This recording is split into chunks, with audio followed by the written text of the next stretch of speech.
নমস্কার বন্ধুরা, আমি আজকে বানাচ্ছি রাখি পূর্ণিমার স্পেশাল ক্ষীরের সন্দেশ মিষ্টি। এটা খেতে খুবই সুন্দর হয়। আমি এখানে 1 লিটার ফুল ক্রিম দুধ নিয়ে নিয়েছি।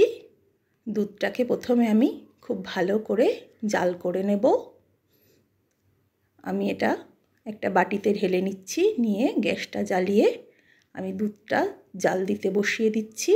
দুধটা যখন একটু ভালো মতন জাল হয়ে যাবে তখন আমি এটা থেকে ছানা কেটে নেব। এদিকে আমি একটা বাটির মধ্যে ভিনিগার আর জল মিশিয়ে নিয়ে নিলাম। এবার দুধটা যখন ফুটে গেছে তখন ফ্লেমটা অফ করে অল্প অল্প করে এই ভিনিগারের মিশ্রণ দিয়ে আমি ছানাটা কেটে নেব। আমি এখানে ভিনিগারটা বা লেবুর রস যা ইচ্ছা দিতে পারেন। তো এটাকে একটু স্টেপ বাই স্টেপ দিতে হবে, তাতে ছানাটা একটু বেশিও হবে পরিমাণে এবং মিহিভাবে কাটবে, ডেলা ডেলা হবে না, ছানাটা মোলায়েম হবে। এবার এটাকে আমি একটা পাতলা কাপড়ের উপর দিয়ে ছানার জলটা ঝরিয়ে নেব। জলটা ছাকা হয়ে গেলে এই টক ভাবটা কাটানোর জন্য একটু প্লেন জল দিয়ে আবারও ছানাটাকে ভালো করে ধুয়ে নেব। এবার আমি এটাকে এইভাবে বেঁধে একটু ঝুলিয়ে 15-20 মিনিট মতন রেখে দেব। আর একটা পাত্রে আমি একটুখানি জল নিয়ে নিচ্ছি, এতে দুধটা তলায় লাগবে না। আর ফুল ক্রিম 1/2 লিটার দুধ নিয়ে নিলাম। দুধটাকে খুব ভালো করে জাল করতে বসিয়ে দিলাম।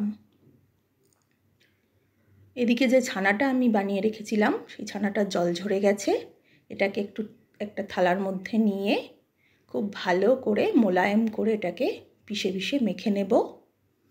আমি একটু খড়খড়ে প্লেট নিয়েছি, একদম প্লেন প্লেট নিইনি, এতে মাখতে সুবিধা হয়। আর দিয়ে দিচ্ছি কিছুটা জমিয়ে রাখা সর, কয়েকদিনের সর আমি জমিয়ে রেখেছিলাম। এটা মালাইয়ের কাজ করে। এটা দিলে সন্দেশটা খেতে আরও টেস্টি হয় এবং নরম হয়। এইভাবে আমি ছানাটাকে মালাইটা দিয়ে মেখে নেব। এদিকে দুধটা যে জাল করতে বসিয়েছিলাম এই দুধটাকেও আরও ঘন করে নেব আমি। এইভাবে অনেকক্ষণ ধরে জাল করতে করতে দুধটা একদম ক্ষীরের মতন হয়ে এসছে। এটা যেহেতু ক্ষীরের সন্দেশ তাই এটা ক্ষীরের মতন বানিয়েই দুধটাকে দিতে হবে। এবার ছানাটা যে বানিয়ে রেখেছিলাম, মেখে রেখেছিলাম, সেই ছানাটা এর মধ্যে দিয়ে দেব। এই সময় একটা কথা বলে রাখি, এই সময় আমি ফ্লেমটা অফ করে দিয়েছিলাম। দিয়ে তারপরে এটাকে মিক্সড করে নিয়ে আবারও আমি ফ্লেমটা অন করে দেব। আমি ফ্লেমটা অন করে দিলাম। এবার আমি এর মধ্যে দিয়ে দেব 1/2 কাপ চিনি। এটা যেহেতু হালকা মিষ্টি হয় তাই বেশি চিনি দেব না। এবার সমস্ত কিছুকে খুব ভালো করে মিক্সড করে নেব। নিয়ে চিনির থেকে যে জলটা বেরোবে সেটাকেও পুরোপুরি শুকিয়ে নিতে হবে।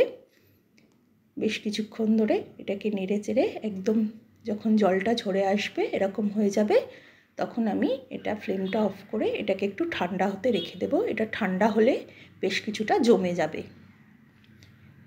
এই সময় আমি একটু এলাচ গুঁড়ো দিয়ে দিচ্ছি, এতে গন্ধটা খুব সুন্দর হবে। এলাচ গুঁড়োটা দিয়ে আবারও একটু মিক্সড করে নিলাম। একটা থালার মধ্যে অল্প একটু ঘি মাখিয়ে নিচ্ছি। এবার আমি যে ছানাটা তৈরি হয়েছে এটাকে এই প্লেটের মধ্যে ঢেলে একটু ঠান্ডা হওয়ার জন্য রেখে দেব। যখন এটা হাত সওয়া ঠান্ডা হয়ে যাবে এর মধ্যে 1 টেবিল চামচ গুঁড়ো দুধ আর 1 টেবিল চামচ কর্নফ্লাওয়ার দিয়ে আমি এটাকে আবারও খুব ভালো করে মেখে নেব। এতে যে একটু জল জল ভাব থাকে সেটাও কেটে যায়, সন্দেশটা বানাতেও খুব সুবিধা হয়। এইভাবে আমি মেখে নিলাম। এবার এর থেকে ছোট ছোট গোল গোল করে আমি সন্দেশের আকারে সবগুলো গড়ে নেব।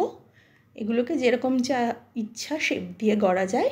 সবগুলোকে গড়ে নেওয়ার পর একটু গুঁড়ো দুধে আমি এগুলোকে কোট করে নেব।